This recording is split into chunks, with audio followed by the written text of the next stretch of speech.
Hello and welcome to Win Spooky Prizes, the show where we ask the questions that everyone thought were too ghastly.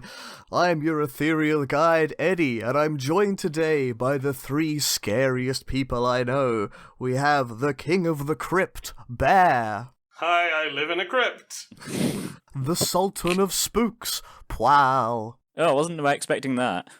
And our judge of Jeepers this week, the Emperor of Emos himself, it's Jamie. Yes, I am very spooky. And I think you're the one who has a question for us this week, Jamie.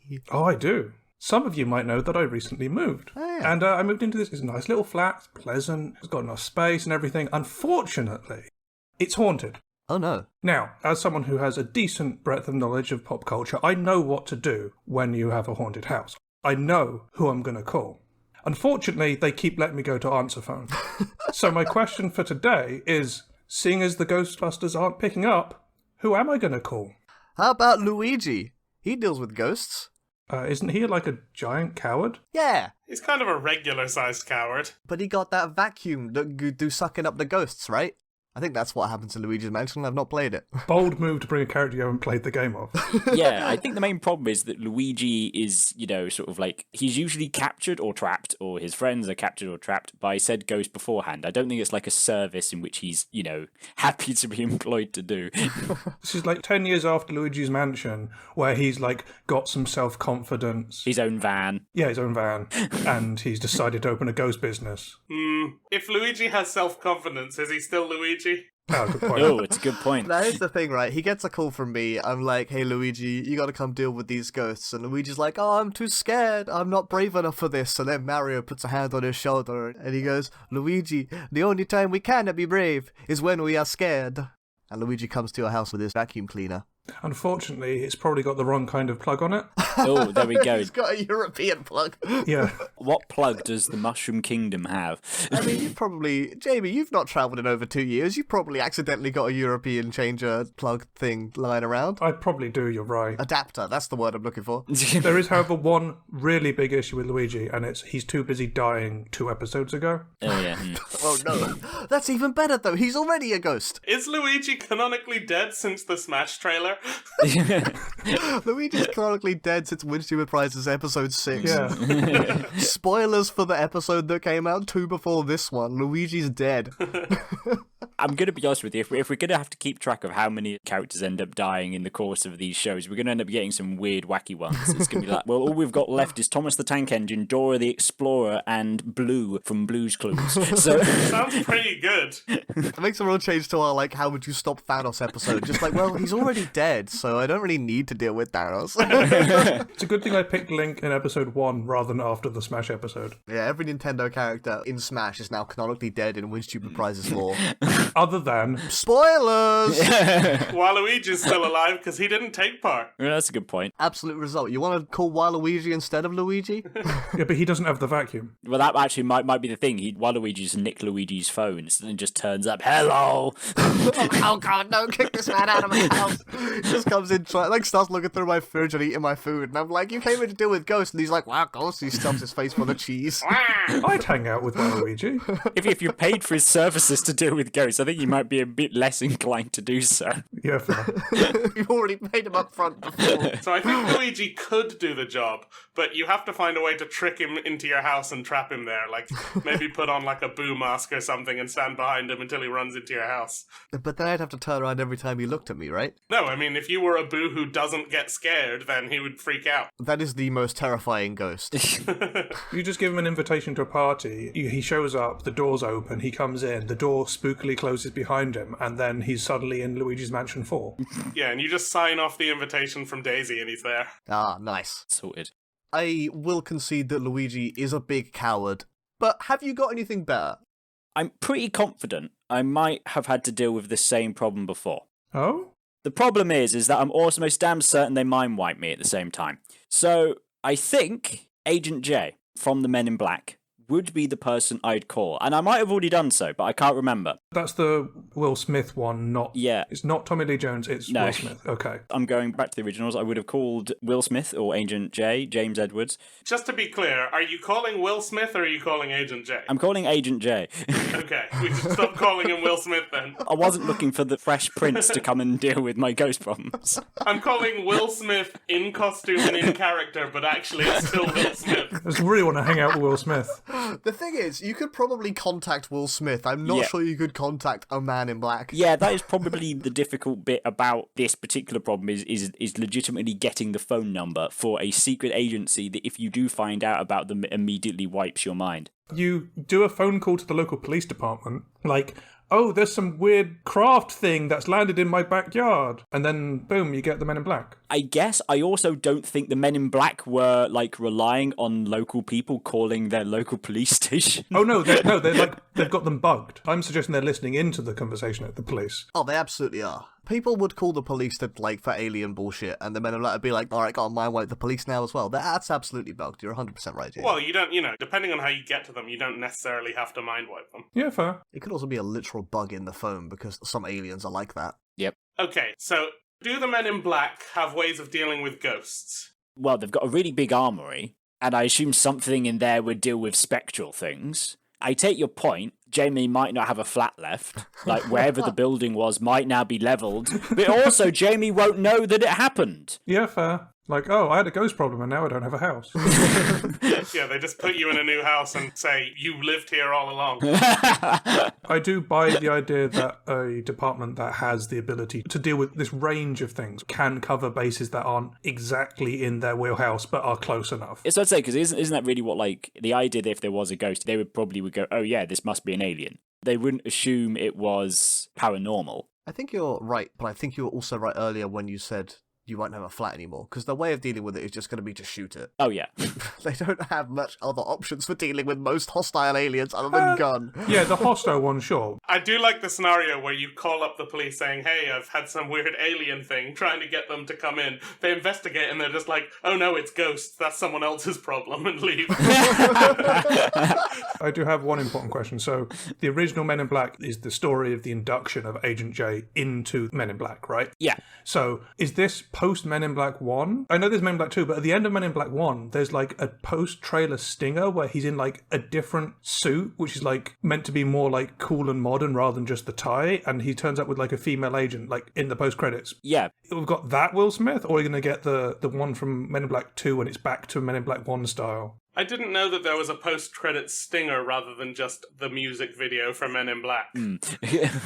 Or go for Men in Black 3J, where they have time travel. Oh, send him shit. back in time to finish any business that the ghost has before they died. I forgot that terrible film existed. It is not good. Oh, time travel. We love time travel. As you learn from Who Wins the Smash, Eddie loves time travel characters. Yeah, it's bullshit. Let's not go down this route right now.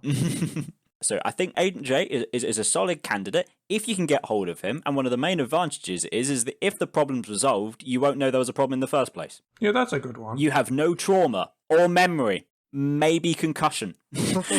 Oh, also, they turn up in 2, so I assume you get 2 agents. Yeah, you get K or Yeah. or B Or whoever, yeah. Does the ranking system work in letter order? What a nightmare organisation this is. It's literally just based off their first name. It's Agent J because his name is James Edwards. And What if 2 of them have start with the letter J then? What do you call the second? Agent J2. It might have been a coincidence. Outrageous. it might have been a coincidence beyond the fact that in I think it's Men in Black 1 where there's Michael Jackson for some reason on the television screen trying to become Agent M. You're right. And for some reason they haven't mind wiped him, which is really weird. I don't know if it's implied that he's an alien at that point. Oh. Right. Which is quite a funny bit in hindsight. I mean, like, there are a lot of throwaway gags in the background of that. Like, the entire movie is, especially when you're at the agency, is just a bunch of, Back of shot gags. yeah. Yeah, the first one's phenomenal for that, and the second one's still pretty good for it. Yeah, fair enough. Anyway, Bear, you've been surprisingly quiet. Who are you bringing? Well, first of all, a character who lives by the ghost and dies by the ghost. Pac-Man. So hang on a minute, you're going to call up an arcade machine from the 80s or whatever. No, yeah, you call up an arcade machine installer, they wheel in Pac-Man, you just have this giant tennis ball ready to go, lure Pac-Man out of the machine with it. Yeah, no, the problem is, do you have power pellet? Pac-Man isn't only dealing with ghosts when he's got a power pellet, he's good at dealing with them all the time, it's just power pellets let him fight back. So he's good at running away from them. Yeah, he does kind of reverse herd them. His whole career is achieving things with ghosts around. Yeah, but most of the time he's just avoiding the ghost, which is not what you want. But the ghosts are chasing him. Okay. Does that mean you just open the door, let Pac-Man leave, and the ghosts follow him? Oh, that's interesting. Yeah, presumably. If the ghosts are based there, then actually, you don't want him to get a power pellet then, because if he gets a power pellet, the ghost's eyes will come back to your house and respawn there. So just make sure there's no power pellets in the real world. Done. And then let Pac-Man go. There's 4 weirdly coloured ghosts in my house, and as soon as Pac-Man arrives, their pathing changes to very specific algorithms about where they're trying to be in relation to Pac-Man. Yeah, exactly. Does that mean then either A, you're calling Pac-Man to come and die, or he has a pellet, he eats the pellet, he gets the ghost, and they go back to their home spawn, which is Jamie's flat? Well, Pac-Man has extra lives. It's also really funny to consider that if you get Pac-Man to lure them out of the house, and then 2 weeks later he finds a power pellet, and you just see some eyes floating all the way back into your house, oh no, I gotta call Pac-Man again. He's expensive. Well, actually, because as long as he's outside of your house, then even when the ghost respawns, it'll just leave to go find him. So every few weeks, whenever he finds a power pellet, a ghost comes back as eyes, leaves again. You just see the ghost and it leaves, yeah. It's really funny to hear a knock on your door, open up, and just a pair of eyes just wander in. Oh, damn, I left the window open again. Oh, dear. You've been living in constant fear of floating eyeballs. If Pac-Man does die as well, then he respawns near your house and just keeps going. Well, I mean, the question is this stage the entire world, or is it just Yeah, probably. my neighbourhood? How far can Pac-Man go before he reappears on the other side? I mean, the world's a globe, Bear. Yeah, there you go. So yeah, it's one level. Fair enough. There is one thing I'm worried about, though. One of the Pac-Man games that I played the most was a re-release of Pac-Man, I think it was on the PlayStation 3, where it was all crazy neon, and it was like Ultimate Pac-Man or something, and flashing lights, and everything got super hyped and energetic, and I do not want to have to try and sleep through that. I think that is a combination of just the future we're going to, where everything's cyberpunk neon, and the fact that Pac-Man is always on pills, so the visual effect of that is greatly increased. Admittedly, also, that game had infinite ghosts. So Pac-Man is also going to do a future-proofing flat regeneration for Jamie. Just next time you have me on webcam, just have giant neon signs in the background. Just RGB strips all over your room. Yep. I'm on stream, we're back for elves all the way down, flashing sign. These new hype streamers are getting more and more intense. Yeah. You set up an automated system where they, when creatures attack, it flashes their colours on your RGB lights. If someone casts a lightning bolt, it's like bzzz in the background. Right, get electrocuted. Anyway. Yeah, or you get electrocuted. That would be like a donation stream, though. You wear a little shock collar, and people watching on the stream can donate £1 to activate a lightning bolt. Someone has already made a system for getting an electric shock when you take damage in Magic. I want no part in that. Okay, fine. I'll wear the collar and sit on the stream as an extra. Maybe in a charity stream. Let's move away from the someone on stream can pay money to get thing to happen in real life. Speaking of people taking a lot of damage, Uh-oh. How about Bruce Willis from The Sixth Sense? Spoilers for The Sixth Sense, by the way.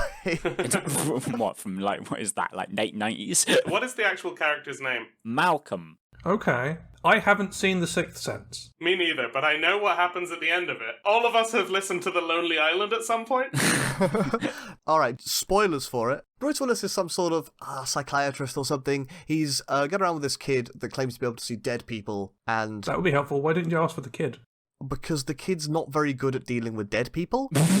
That's the reason why he's gone to Malcolm. Whereas Bruce Willis, particularly very good at dealing with dead people, partly because of the whole psychiatrist background thing, but mostly because he's dead. Yes, okay. He is one of the dead people that the kid can see. What? That is the big spoiler. Bruce Willis was dead all along? He was dead the whole time! So your plan is to get a ghost, bring the ghost in, the ghost happens to be a psychiatrist, and then the ghost psychiatrist can sit down with the ghost and get the ghost through its issues and then hopefully help it move on? That's pretty much the entire plan. If I can't call a ghost, there is a backup option in Ricky Gervais's character from the movie Ghost Town, which is essentially the same premise, except Ricky Gervais is the dude that can see dead people and isn't dead himself. And everyone else is? There's a lot of people who are. Like, the starting half an hour is just loads of ghosts being like, he can see us. Shit, like, chasing him down, like, finding out where he lives and, like, barging into his house. Fair enough. And he has to set a bunch of boundaries and start solving their problems to get them to slowly go away. It's like, alright, you have to leave me alone in my house, and as part of that deal, I will solve your problems. One of the characters of the Umbrella Academy has a similar power where they can see ghosts, but then their superpower is manifesting them into reality. But Ricky Gervais has the power of sarcasm. Being in a comedy does help. It brings certain rules into effect. Yeah, and the whole thing of, like, Ghost Town is all of these dead people have something that's stopping them from moving on, like, the whole unfinished business. Ricky Gervais has the power of a lot of shitty movies. It's not a very good movie. Sixth Sense is much better, though I have ruined it for you now. As far as I'm aware, Sixth Sense is the good Shyamalan. M. Night Shyamalan. It's the good one of those, apparently. One of the good ones. He's about 50-50, I think. Oh, okay. What about Avatar? That's the bottom 50. I think it's really going to be down to what sort of ghost you end up with. Because at the moment we're unsure as to whether the ghost is defined by the person who you come to deal with the problem. I think it is. I think it has to be. If that's the case, then you just find whoever has the most mundane ghosts. Yeah. That's very much coming up later. I don't think there's a lot more to talk about with Bruce Willis and or Ricky Gervais. They just can see dead people and can deal with them. That's about it. Yeah. Also, probably could call them. One question, though. Which one would you prefer to get? I prefer Bruce Willis because it's a better movie. Okay. But also, like, I get the feeling of, like, getting some catharsis is kind of a good idea. Based on the story, I think Ricky Gervais is a better pick, but I think Bruce Willis is a better film. So you're expecting Jerry to be like, hello, is this Malcolm Crowe? Yes, this is Malcolm Crowe. No, this is his widow. Oh, right. No, this is Patrick. Right, okay, so smoothly moving on from the 60th of sense, I seem to be going for institutions. Okay. So, Men in Black, yeah. The other sort of side that I'm looking at is very particularly the Department for the Regulation and Control of Magical Creatures Spirit Division, Okay. which is the Harry Potter universe Ministry of Magic unit that is meant for effectively the communication and rules liaison with ghosts. And that is their shtick. They do deal with a lot of ghosts. They deal with a lot of ghosts continuously. Okay. And you might think, oh, what power do they have over ghosts? Like, there are sort of like certain spells they can cast, certain things that they can have that ghosts don't like. And they clearly can do some sort of control over ghosts. Question on that. Are any of them ghosts themselves? None of the characters are ever named or mentioned, so I have no idea what the body of the Spirit Division contains.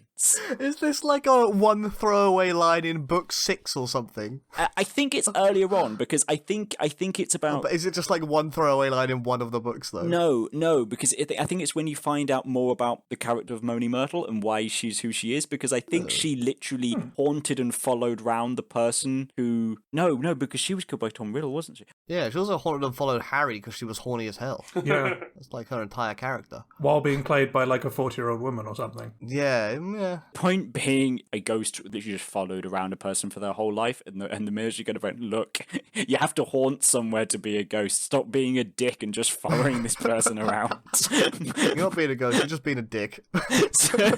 Oh, okay. I mean, like, there are so many ghosts in the school that, like, we know that they can make ghosts livable with. Yeah, but there are reasonable ghosts in that universe. Whether your ghost is reasonable, I don't know. We'll find out. One of the benefits of taking on something from the Harry Potter universe is that it's going to have no knock-on consequences for the rest of the world, because it only existed for the time that it was convenient. Oh, classic J.K. Rowling Raz. Careful, we're on unsteady turf here. Oh. So the main problem with the Ministry of Magic is that I'm damn sure they don't have a phone. You could just send an owl. Well, yeah, because Jamie has one of those. I saw someone point out the other day that owls are one of nature's slowest moving birds, which makes them one of the worst choices for a postal service. Also, they aren't that good at travelling long distance, as in there's a reason why we use pigeons. They're not good at long distances, they're quite light birds, so they can't carry very much. They're one of the worst possible birds to pick for a postal service. They're also one of the worst ones to train. Good choice, JK. I think this is a mention from Brennan Lee Mulligan. He's talking about how it's just cruel. Oh, I think you're Because right. they have so much magic, they can just send it messages instantly, and they choose the least suited bird to have to go and deliver it. On the phone note, though, I do think the ministry has at least one phone. One phone. The head of the ministry is on the phone to the Prime Minister of the UK at some point. They've got a direct line, if I remember correctly, yeah. Oh, in that case, just phone up old Bojo to deal with the ghost. Oh, God. Yeah, don't fucking do that. He might charge the ghost rent, so hey.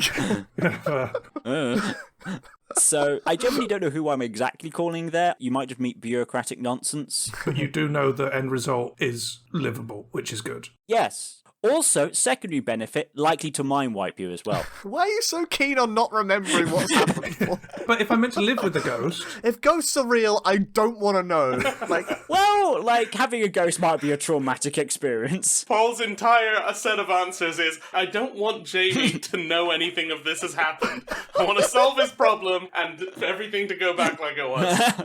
I think that's fair. maybe Paul's just hoping to nick Jamie's flat by mind wiping Jamie, and when they're like, you live in this flat, he's like, no, let me take that again. You don't live in this flat. I live in this flat. Yeah. My thing is, like, if you're making the ghost livable by, like, telling it to haunt properly or whatever, I'm okay. I can have a new friend. I can play magic with it. Will they pay rent? Can they pay rent? I don't think they can move cards. The ghost hates magic. It's really annoying. Oh, that'd be so gutting for you. Like, here's a spirits deck, please. That's a proper haunting. It's like, the ghost doesn't even like magic. Just unsorts my collection in the middle of the night. Oh, that's just rude. He just swaps like a couple of cards out from your deck so that like you're missing a couple of key pieces and you're like, what's going on? Like, Why- oh, I'm playing modern. This isn't legal. Why isn't the combo working? Oh, it's not in the deck anymore. When did that happen? Oh, ghosty! Now we've become a sitcom. All right, I'll do it. I'll be the ghost. So Paul's going to bring in the Ministry of Magic, make it haunt my house permanently, but in a livable way, and then it's going to torment me in a comedic way for the viewer for the rest of my life. I'm in. I'll do it. Sounds like a win-win to me. And then if you're the ghost, you could pay rent. So, on the note of Bear being a ghost, Yes. who else have you got? I want to mention the Psychics from Mysterium. Mysterium's a board game, and most of the players play as psychic, and one plays as a ghost. Now, the presence of a psychic doing a seance implies that the ghost is just trying to get its murder solved through a fun board game mechanism. I mean, if we're doing that, why don't we just call in, like, Poirot to solve it? Or Bruce Willis again. Yeah. Yeah, this does sound like Malcolm brackets Bruce Willis with extra steps. Because this way we get to play a fun game and try and interpret the ghost's messages. I can play a fun game when I see you anyway, Bear. I don't need to include the mild hauntings that I want to forget about. No, but the haunting's happening. Why wouldn't we want to play a game as well? We could also get it wrong, Yeah, but if you get it wrong, all that means is that the murderer gets away with it. and then I'm stuck with the ghost forever.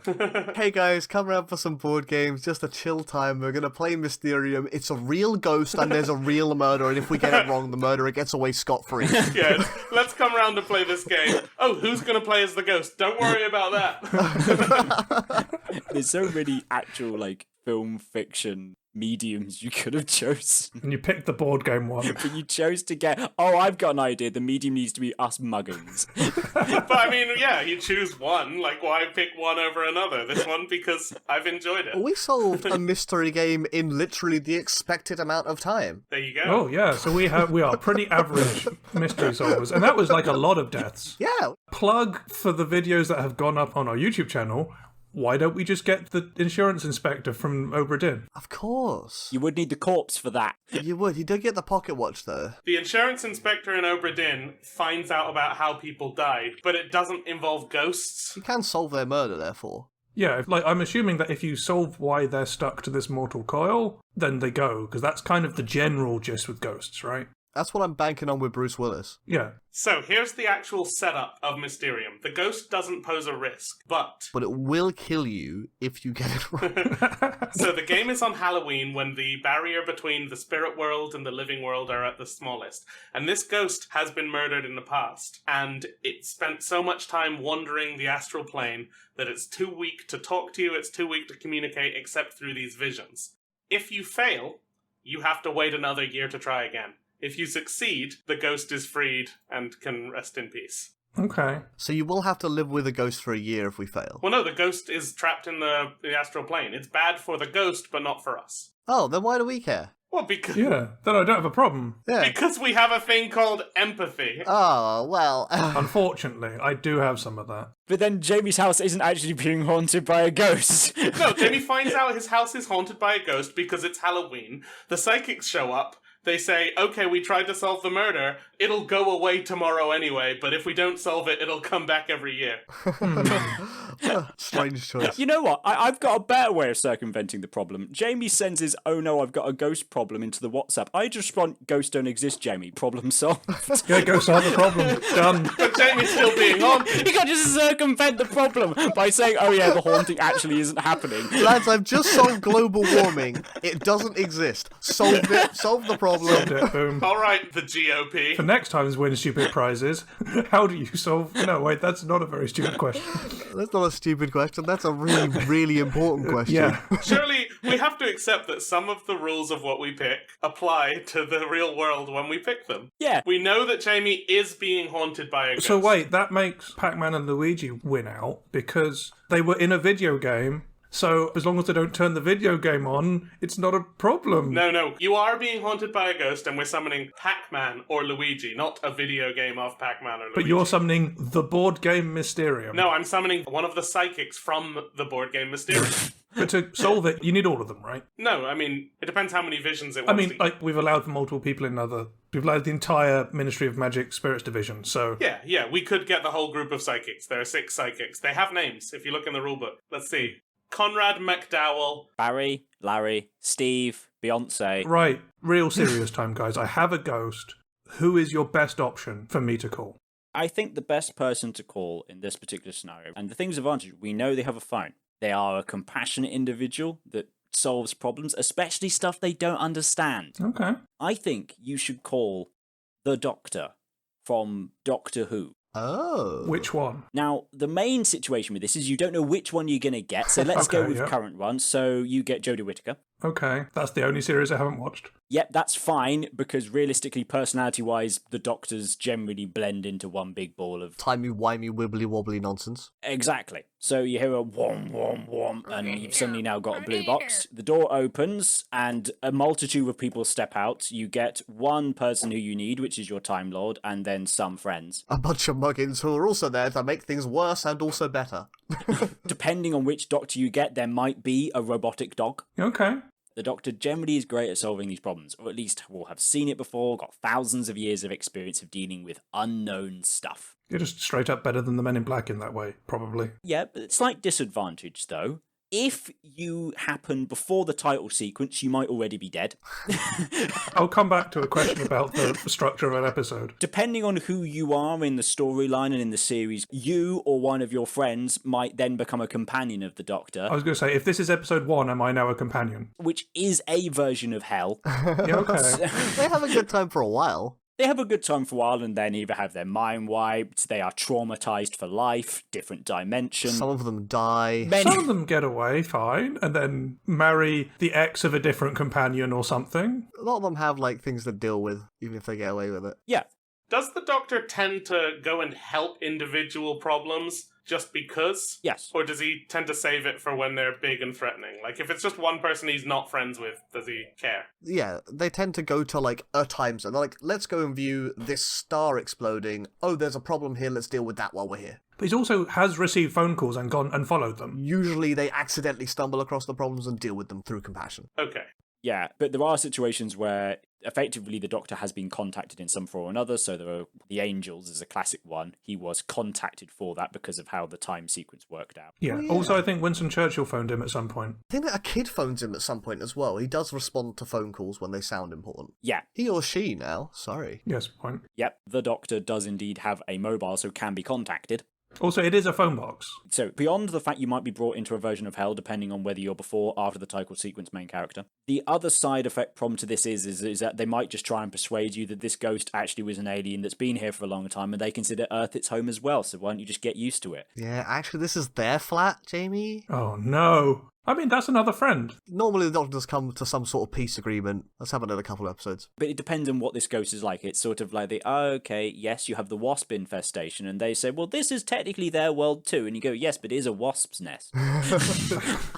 That's pretty lowbrow, like, pest control. Like, you call up to come and deal with the bee's nest, and they just turn and be like, no, they're doing all right. They've got a home, it's fine. I can also see it working out as a ghost, not an alien, because the Doctor deals with both. They're normally sci-fi explained in some way. But it's not always... There are ones that don't get explained. Yeah. Like I said, it's an upgrade on Men in Black, basically, because we think they just deal with aliens, but I think Doctor Who does deal with supernatural stuff. Speaking of Men in Black, this does let you Men in Black 3 again with the time travel, go back in time before the ghost died, solve the ghost problem. Oh, yes. This is actually about time travel, not Yes. just alien, let's throw in time travel, Men in Black 3. This is actual time travel show. Yes, the Doctor actually could just go back in time to the point which they found why they became a ghost in the first place. Let me finish your business.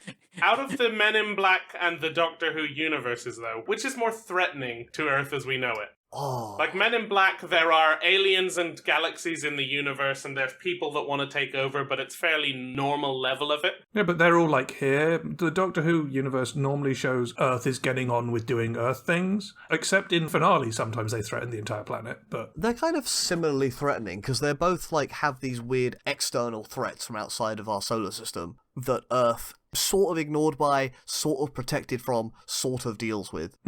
Like, both very similar threat levels, I would say. Yeah, Doctor Who, just because it's a TV show, has a very broad range of threat levels. Some things are incredibly world demanding, some of them are, it's one spaceship. Yeah. Yeah, some of them are quite personal issues that they turn up, they deal with. It was just in this one flat. Yeah. But, like, the Daleks or the Cybermen take over the country at some point, don't they? Essentially. But normally that gets undone or whatever, or fixed. Yeah, yeah. Does it get undone in time, though, or does it just get broken out from? It's not done by time travel, no. Normally the Doctor beats them or fucks them off in some way. Yeah, so in Men in Black, I don't think we ever reach a point where we live in a dystopia, whereas in Doctor Who, for a while, we have to live under the rule of evil aliens and then eventually be freed. You could argue that in Men in Black we already live in a dystopia because all the aliens are technically integrated with society already. That's not a dystopia. That's great. Okay. Although the Men in Black universe does imply that the universe is inside a marble somewhere or something, doesn't it? Oh, that's at the end of Men in Black 1, they open a locker into, like, because Yeah. they do the thing where there's a bunch of dudes in it living in a locker, and then they do the reverse where he opens an exit door, and they're inside a locker in a bigger train station. Yes. And then it keeps zooming out until there's, like, the universe in a marble. Yeah. I don't think it's, like, a genuine thing that they're worried about. It was just, like, a funny bit to consider. Oh, of course. That's the thing with being a comedy. This is the nature of universes here. Like, Yeah. they exist within bigger universes. Like, it's marbles within marbles. Like,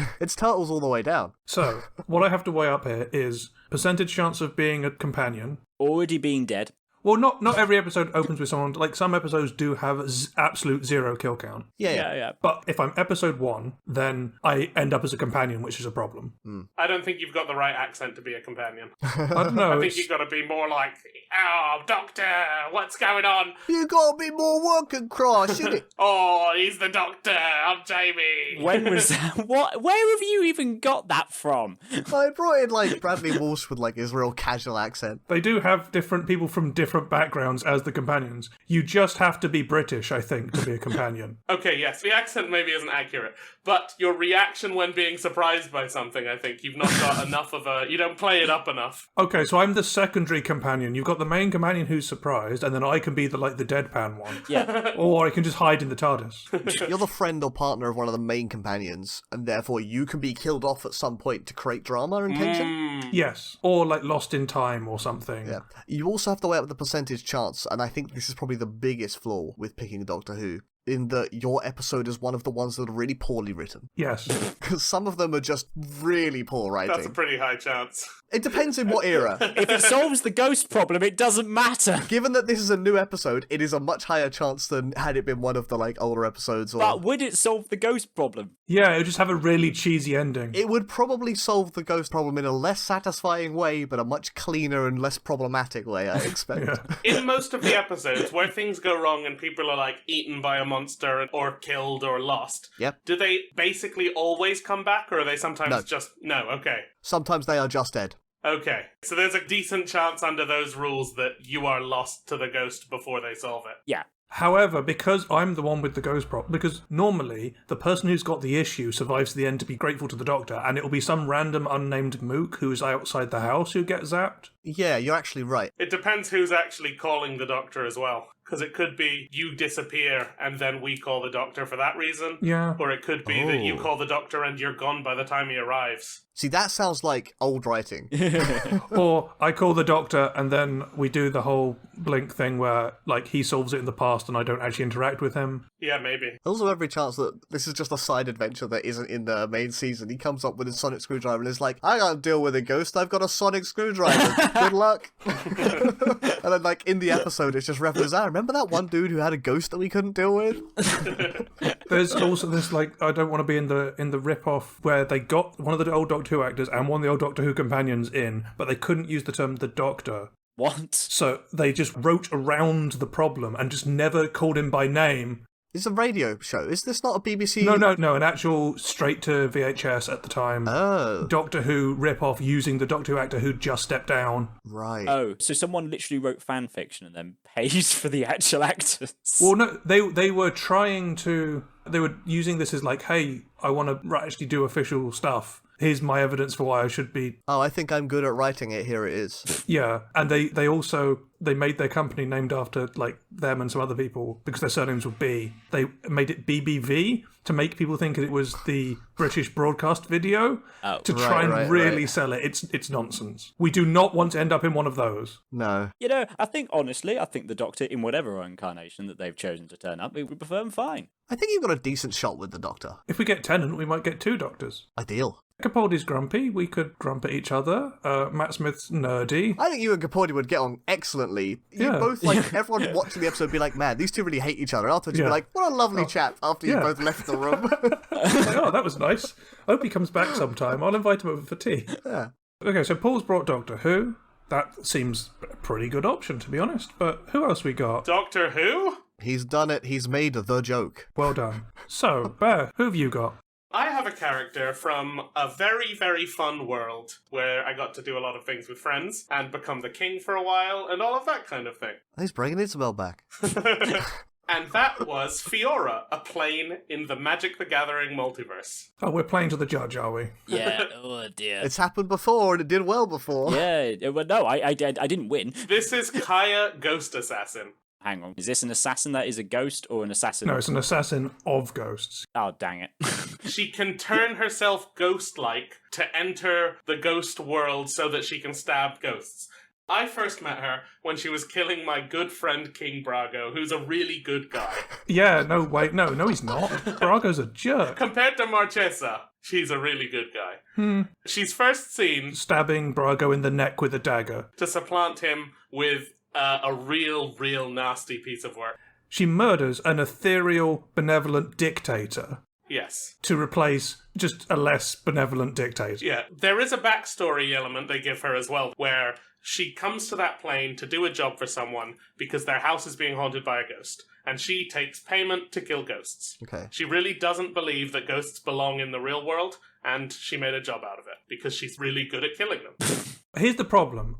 I have morals, and say we bring in Bruce Willis, and he persuades the ghost, he talks to the ghost, he's like, hey, sit down, tell me about your mother, helps the ghost move on. Yeah. Kaya's version is shows up and stabs. And stabs Bruce Willis. It's like, there's a ghost, got it. Yes. It's not just so simple. In the story that introduces her, she is seen laying a ghost to rest because she's hired to kill it. It turns out that the ghost was actually murdered by the son who hired her, and he was trying to cover it up. So instead, she lures the son into the house, the ghost kills the son, and then disappears on her own. Oh, okay. So she's morally grey. Yes, she's like, okay, this will solve the situation, but allow her to get her revenge. That's quite nice. As a side question, what is Assassin Woman's going rate here? What sort of dollary dues does Jamie need to have present to even get this lady even interested? Yeah.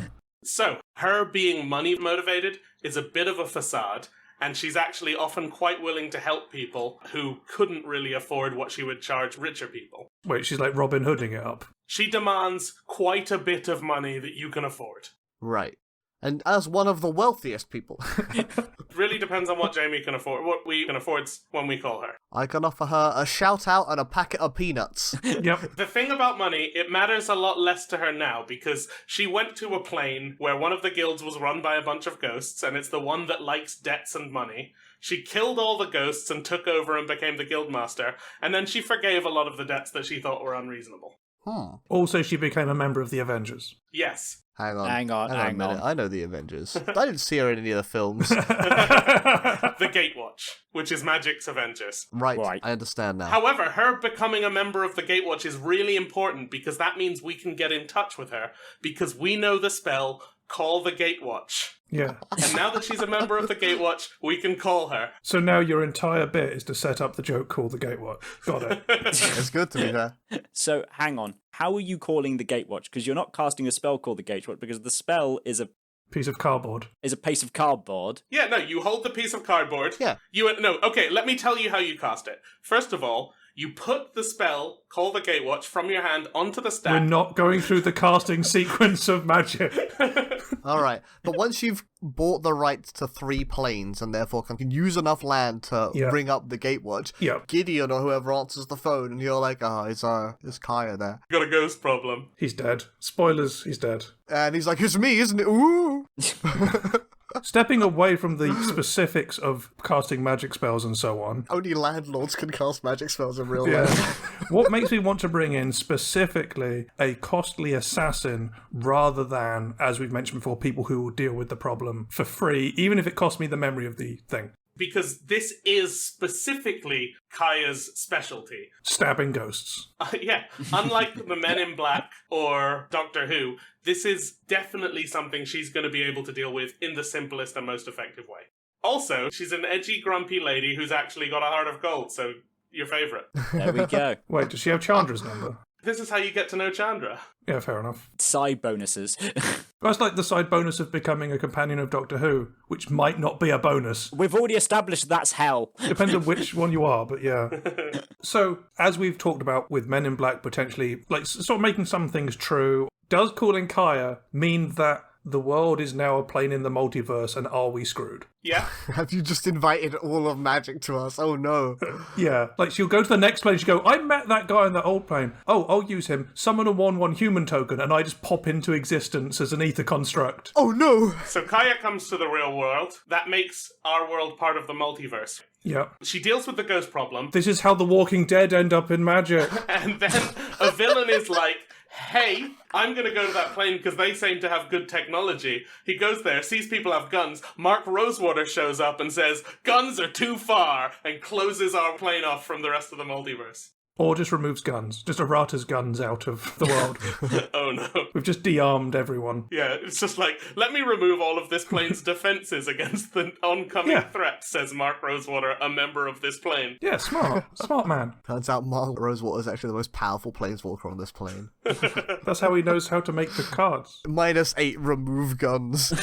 Jamie, what you've asked me is, if we open this world up to the multiverse, is a threat going to show up? Maybe. And if a threat shows up, guess who else is showing up? The Gatewatch. And who's a member of the Gatewatch? Yeah, okay, you got me there.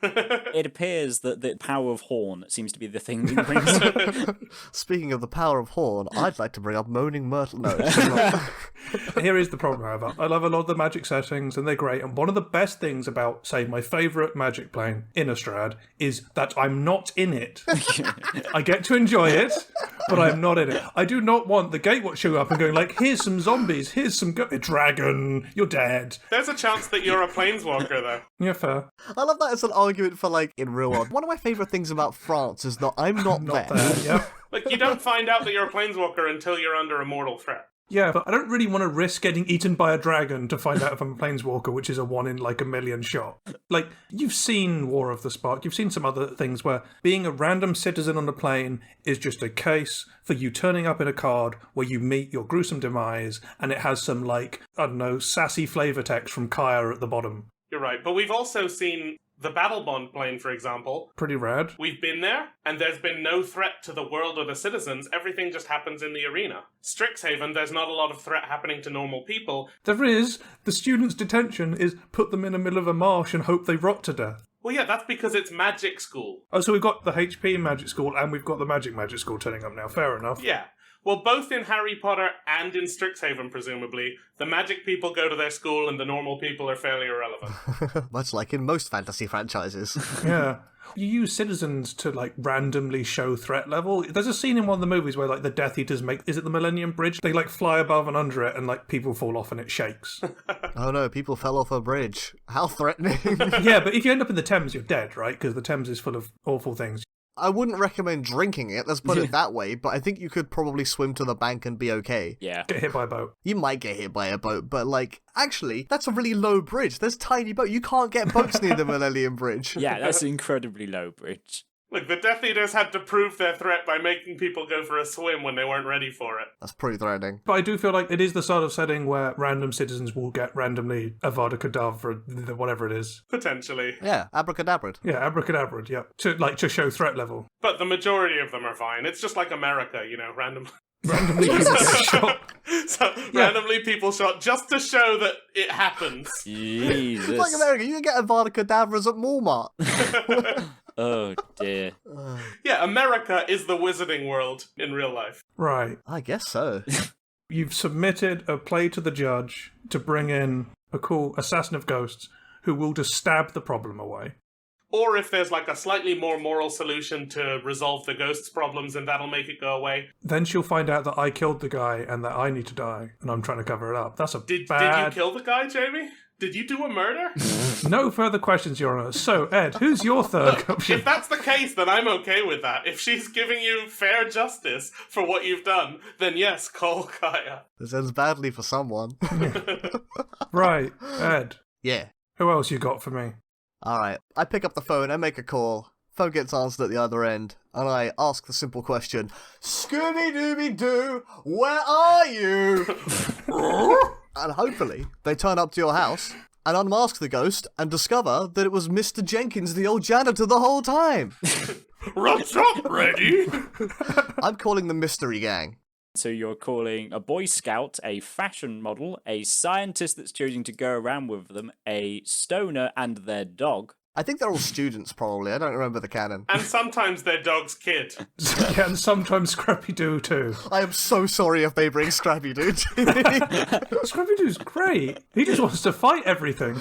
Scrappy-Doo has at times been a villain. Yeah, part of the reason I'm sorry. Oh, fair enough. There was some really famous actor that wanted to do the live-action Scooby-Doo movie, and they loved Scooby-Doo, so were super excited for it, saw the script, realised Scrappy-Doo was the villain, and went, I'm not doing this if Scrappy-Doo's in it. I think that actually Scrappy-Doo was just going to be a normal character, and then the director also hated Scrappy, and they made Scrappy the villain and swapped it out. I know that there was an actor who loved Scooby-Doo but turned down the job even though they really wanted to do it because it had Scrappy-Doo in it. Yes, and all of the promo posters had the ghost in the background that you had seen earlier. So at the beginning of the movie, they're unveiling a ghost, and there's the guy who they take the mask off. And so it seemed through all the promo materials and stuff that it was likely that he was going to be the villain coming back, and that might have been, story-wise a more satisfying thing. But then, partway through development, relatively late, they swapped that out for just having Scrappy-Doo do it.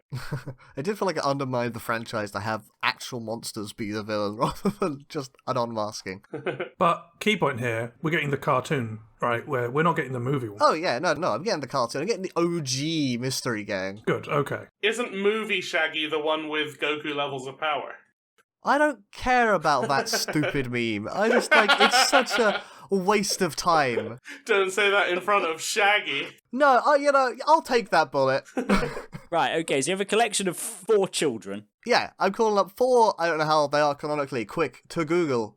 Admittedly, I can't think of a situation where they've failed to solve the mystery. Precisely. So they have a 100% hit rate. Yes, they have also only ever dealt with ghosts that weren't ghosts. What if my ghost is a ghost that's not a ghost? Who knows? Right, okay. But then you're running the risk that it is actually a ghost and they don't do anything.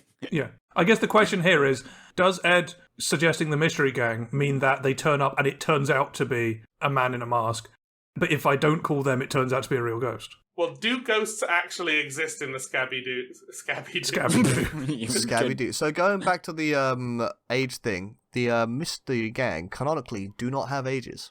Oh, so they're just, vague in existence. Their occupation, all of their canonical occupations, are amateur sleuth. Right. You okay? Okay. How can you...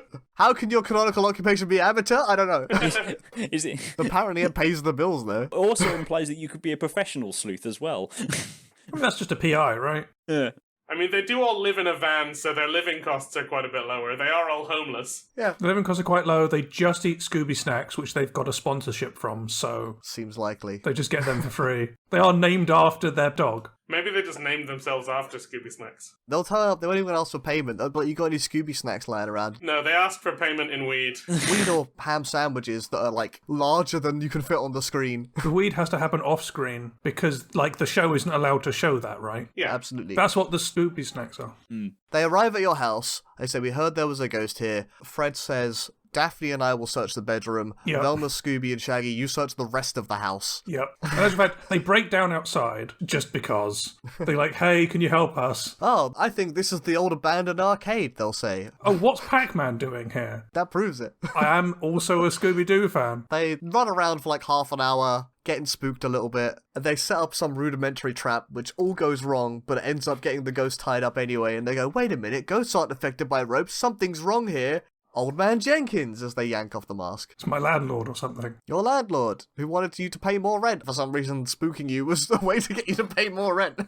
I think there does have to be someone that's like keenly related in Jamie's life. It can't just be unmasking someone. It's like, it's an unknown person. Oh yeah, it would be someone relevant. It Yeah. would be someone who's either like wanted the building to appear haunted for some reason, or the previous tenant who felt wronged and was trying to scare Jamie out. Something like that. We don't know because we haven't unmasked the ghost yet. Jamie's not hired me to call the mystery Oh, right, gang. okay. We've had mail from the previous tenant, so you could set it up in the early parts of the episode where the mystery gang find the envelopes of mail from the previous tenant to get the name, Yeah. and then it sets up the reveal later. Very important to note that you only interact with one other person during this episode, so they have to be the villain. Yes. Also, we get to have one of those scenes where, like, in the corridor, they run into doors, get chased by a ghost, come out a different door, you know, even though it makes no sense in my corridor. Yep, then they're chasing the ghost, then they run into each other and both run the opposite directions. What a great scene. Absolute classic. Yeah, classic scene, and it makes no physical sense here, but it will still happen. I've done a Google, and ghosts are real in Scooby-Doo. They just often don't get to deal with them. So, in all of the movies, there are real monsters, but there is a series, The 13 Ghosts of Scooby-Doo, which is still an older animated series, and all of those are real ghosts. Okay. And they solve the mysteries and deal with them. Yeah. Do they ever fail? I don't think so. Let's take a quick break and watch the whole of this season of Scooby-Doo. Right, we're back. They didn't fail. We're back. They all got killed by ghosts. Oh god, that was a really dark. On the note previously of playing to the judge and using the power of horn, I had a crush on Velma as a kid. Oh. So that works in your favour. Horn Mark II. You might be able to get hold of Chandra eventually, but I'm bringing Velma right to the door. And Velma is more like a real person. Weirdly, all of the characters apart from the dog are based on real people. You know what I'm saying? Like, just like a nerd in the real world, rather than a person gallivanting between the planes of existence. Here's something I've just learned. If Scooby-Doo is brought into this universe, then the Zone of Eternal Evil exists. What is the zone of eternal evil, my dude? I don't know, it goes... Also, if Scooby-Doo's brought into this universe, the Superman's real. There's an episode of the Justice League where the mystery gang work alongside, like, Superman and Batman and stuff. Brilliant. I brought the Justice League in by accident. You brought the entire DC universe in, yeah.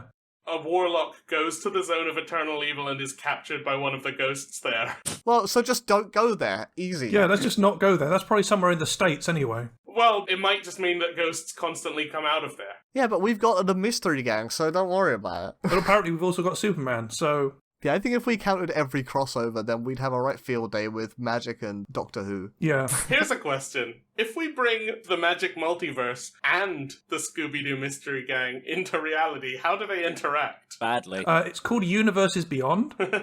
Oh no. Right. Now that everyone's given me their final answers, it's time to work out who's what. Wait a second.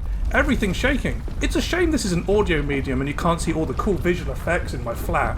What's that outside? Oh no. It's the Stay Puft Marshmallow Man. How do your guys deal with him?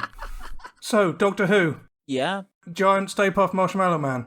Oh, no. How many big threats? The Doctor's dealt with a few big threats. The Statue of Liberty turned out to be a weeping angel in one episode. What a stupid premise that was. Didn't deal with it though. That was quite weird. But there's definitely been like a big robot, I'm sure. He's fought the literal devil. has fought a devil, at least. I think it was implied that it was the devil. Was it? Okay, just on a random planet somewhere. Basically, yeah. That's how Doctor Who works. It can reference things from outside of the sci-fi setting and just have them exist. So I suspect it will be in classic Doctor Who style. We'll get to the end of the episode and he'll pull something out of his arse, which has never been done before. That's where I stored my sonic screwdriver. And the problem will be solved. It'll be ex machina, blah-de-blah-de-blah. They'll use lightning on this special date combined with the fact that time is having a flux and, I don't know, Captain Jack turns up and rigs something up as well. Does my neighbourhood end up covered in marshmallow goo? Almost certainly. The idea of just throwing Captain Jack here. You're immortal, fight this thing until it dies. Okay. So you're using the power of plot. Yes. Okay, the power of plot. What about Kaya? Has Kaya ever fought a ginormous Stay Puft Marshmallow Man? TM? I should have said TM earlier. So, the Stay Puft Marshmallow Man is actually a bad matchup for Kaya because it's not actually a ghost. It's an incarnation of an extra-dimensional god-tier demon creature. Of like Sumerian mythology or something. Well, it used to exist in the real world and they worshipped it, so it wasn't mythology. Well, sorry, but I mean, the writers pulled the name from Sumerian mythology, I think, yes. Yes, it's Gozer. Yeah. So Gozer asks the Ghostbusters what they want their form of ultimate destruction to be, and they try and pick something harmless. They actually try and think of nothing, and One of them. Marshmallow just pops into his head. Yes. He just popped in there. So, Kaya, I don't think would have a good time fighting this extra-dimensional, super powerful being on her own. Luckily, she's part of a club of people who fight super powerful, extra-dimensional beings on the reg. Should have picked that club as your answer then, rather than one character. I think she calls the Gatewatch. Which she can do.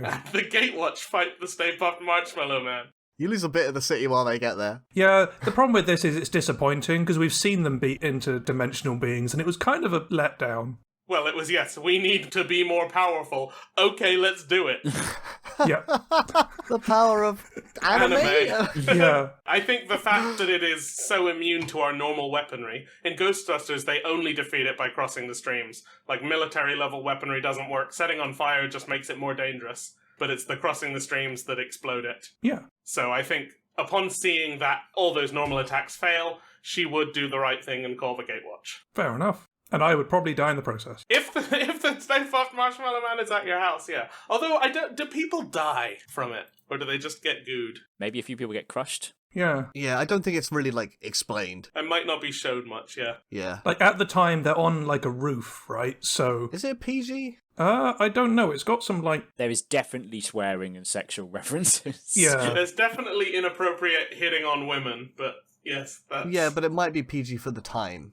Ratings have got stricter since then. Yes. Yeah, it was PG-13. Okay, so that's 12A equivalent. I thought it would be higher than that, but fair enough. God, 97% on Rotten Tomatoes. There you go. It's a good movie. So, we've got two people/groups of people who could almost certainly handle the Stay Puft Marshmallow Man, but what are the Mystery Gang going to do about it? You made your mistake when you said the word marshmallow. You're like, oh no, there's the Stay Puft Marshmallow Man. How are we going to deal with this gang? You turn. You see Fred, Daphne, Velma, and the clouds of dust where Shaggy and Scooby used to be as they moved at cartoon speeds to go and eat that marshmallow. And you turn back to the Stay Puft Marshmallow Man, and there are just one full boy and a dog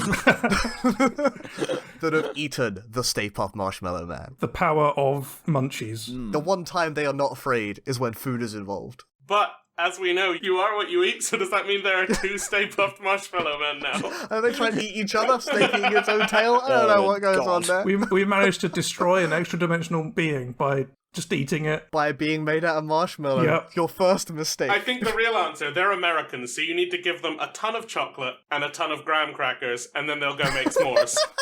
They'll shuffle all of the different graham crackers and chocolate together, throw them, it'll slice up the Stay Puft Marshmallow Man into perfectly ready-to-cook s'mores. Yeah, instead of the ham sandwich that's loads of layers, you've got a s'more that's loads of layers, yeah? Yeah. And they'll just eat that whole thing in one bite. And then Shaggy's like, oh, I've just made this giant s'more sandwich, and Scooby eats it in one bite, and Shaggy's left hungry. Yep.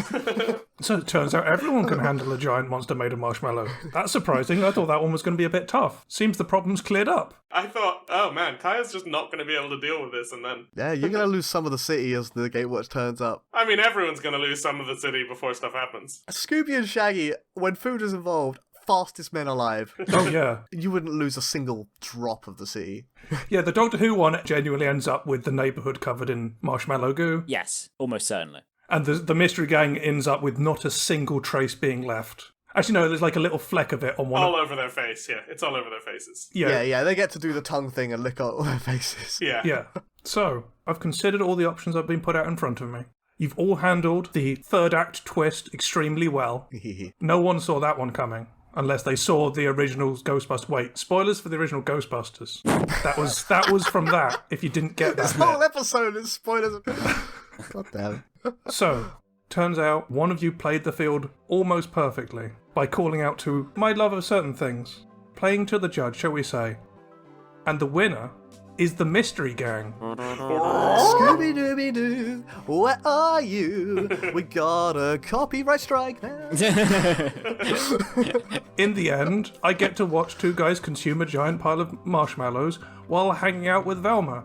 What could be better? What could possibly be better? What do I win, Jamie? So your prize today, Eddie, Ooh. is an empty pay-as-you-go SIM card, so you can ghost your friends. Beautiful. Wow! Brilliant. That must have cost a lot to get. Now I've got to deal with the ghost. Oh no. Oh, thank you very much. Thanks for listening, everyone. If you like this episode, maybe share it with a friend or two. Word of mouth really is the best way for a lot of podcasts of this size to get around, so please share this with anyone that you think would like it as much as you did. If you want to check out our other stuff, our website is hexagorgon.com. That's hexagorgon.com. We're at Hexagorgon on Twitter, we're Hexagorgon FB on Facebook, we're Hexagorgon Live on Twitch, and we're Hexagorgon on YouTube. And we've also got a Ko-Fi now, which is also Hexagorgon. Check them all out. There's a bunch of great stuff going on there. We're streaming every week. We're constantly making new content. Check it out. And thank you very much, guys, for getting toasted by my mystery gang. It's been a pleasure, and I'm just glad my problem's been solved, to be honest. This has been Win Spooky Prizes. Whoa. See you next time. I'm gonna go have a Scooby snack.